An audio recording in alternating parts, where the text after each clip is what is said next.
যুক্তরাষ্ট্রের president Donald Trump ইরানে বোমা হামলার ঘোষণা দেওয়ার পরপরই সৌদি আরব, সংযুক্ত আরব আমিরাত, কাতার ও কুয়েত নিজেদের আকাশসীমা ও বিমানবন্দর ব্যবহার না করার বিষয়ে নিষেধাজ্ঞা জারি করেছে। এসব দেশ মার্কিন যুদ্ধ বিমানকে জ্বালানি দিতেও রাজি নয়, এমনকি হামলার ক্ষেত্রে উদ্ধার অভিযান পরিচালনার অনুমতিও দেবে না বলে জানিয়ে দিয়েছে। নাম প্রকাশে অনিচ্ছুক এক মার্কিন জ্যেষ্ঠ কর্মকর্তা মিডল ইস্ট আইকে বলেন, তারা এতে জড়াতে চাইছেন না। এই অবস্থায় যুক্তরাজ্যের জন্য কূটনৈতিকভাবে বড় ধাক্কা বলে মনে করা হচ্ছে।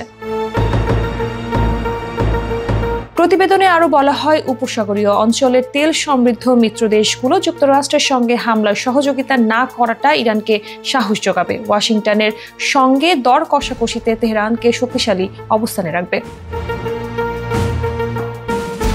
মিডল ইস্ট আইয়ের প্রতিবেদনে বলা হয়, হুতিদের উপর হামলায় সহায়তা পাওয়া উপসাগরীয় মিত্রদের কাছ থেকে ইরানের বেলায়ও একই ধরনের সহযোগিতা পাওয়ার ব্যাপারে আত্মবিশ্বাসী ছিল যুক্তরাষ্ট্র। এমনকি যুক্তরাষ্ট্রের কোনো যুদ্ধ বিমান বিধ্বস্ত হলে দেশগুলো জরুরি উদ্ধার অভিযানে সহায়তা করবে, এমন ধারণা পোষণ করেছিল ওয়াশিংটন।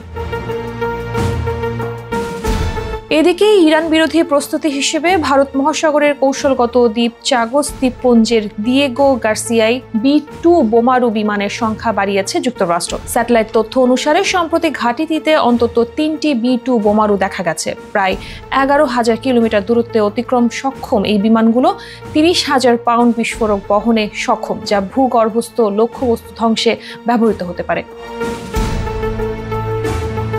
1990-এর দশকে ইরাকে হামলার সময় সৌদি নিষেধাজ্ঞা অতিক্রম করে দিয়েগো গার্সিয়া থেকেই অভিযান চালিয়েছিল যুক্তরাষ্ট্র। এবারও একই ঘাঁটিতে বিকল্প হিসেবে কাজে লাগাচ্ছে ওয়াশিংটন।